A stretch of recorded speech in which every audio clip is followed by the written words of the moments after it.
Muy buenos días, queridos amigos y estimados hermanos. Hoy es domingo 30 de junio del año 2024 y vamos a reflexionar la lección de escuela sabática que se titula El misionero fracasado.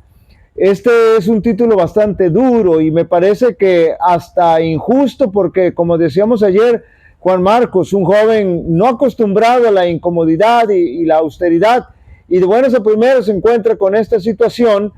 Es natural que pensara en desertar. Sin embargo, esa situación fue rescatable y San Marcos pudo llegar a ser un instrumento útil en las manos del Señor. Si bien es cierto, la Biblia menciona a Juan Marcos muy esporádicamente en Hechos de los Apóstoles y menciona el momento exacto cuando desertó, pero no da ninguna razón o explicación y por lo tanto casi todo lo que pudiéramos decir al respecto serían solo especulaciones. Sin embargo, y a pesar de todo, Juan Marcos se devuelve y recibe una segunda oportunidad, y no importa que hubieran sido 3 o 4, siempre debemos dar las oportunidades que sean necesarias.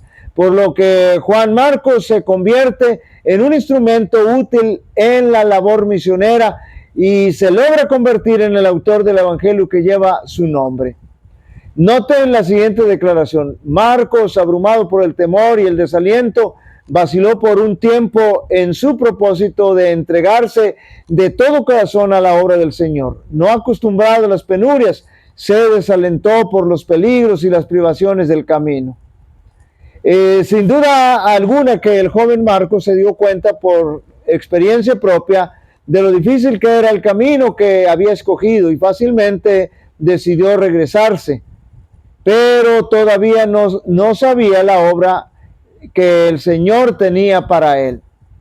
Sin duda alguna, hasta los fracasos que la vida nos da finalmente nos sirven para aprender, para ser fuertes en otras adversidades similares o diferentes, pero siempre lo importante es dejarnos dirigir y ser usados por nuestro Dios mediante su Espíritu Santo. La madre de Marcos se había convertido a la religión cristiana y su casa en Jerusalén era un asilo para los discípulos. Allí estaban siempre seguros de ser bienvenidos y de gozar de un periodo de descanso. Fue en una de esas visitas de los apóstoles a la casa de su madre cuando Marcos propuso a Pablo y a Bernabé acompañarlos en su viaje misionero. Sentía la gracia de Dios en su corazón y anhelaba dedicarse enteramente a la obra del ministerio evangélico. Allí fue donde Marcos, abrumado por el temor y el desaliento, vaciló por un tiempo en su propósito de entregarse de todo corazón a la obra del Señor. No acostumbrado a las penurias, se desalentó por los peligros y las privaciones del camino. Había trabajado con éxito en circunstancias favorables, pero ahora, en medio de la oposición y los peligros que con tanta frecuencia asedian al obrero de avanzada, no supo soportar las durezas como un buen soldado de la cruz. Tenía todavía que aprender a arrostrar el peligro, la persecución y la adversidad con corazón valiente. Al avanzar los apóstoles y al sentir la aprehensión de dificultades aún mayores, Marcos se intimidó y, perdiendo todo valor, se negó a avanzar y volvió a Jerusalén. Esta deserción indujo a Pablo a juzgar desfavorablemente, aún severamente, por un tiempo a Marcos. Bernabé, por otro lado, se inclinaba en excusarlo por causa de su inexperiencia. Anhelaba que Marcos no abandonase el ministerio porque veía en él cualidades que le habilitarían para ser un obrero útil para Cristo. En años ulteriores, su solicitud por Marcos fue ricamente recompensada. Porque el joven se entregó sin reservas al Señor y a la obra de predicar el mensaje evangélico en campos difíciles.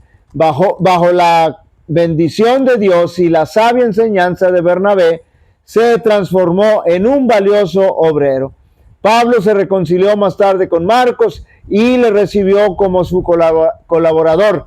También le recomendó a los colosenses como también lo recomendó, perdón, a los colosenses como colaborador en el reino de Dios y uno que ha sido consuelo, uno que me ha sido consuelo.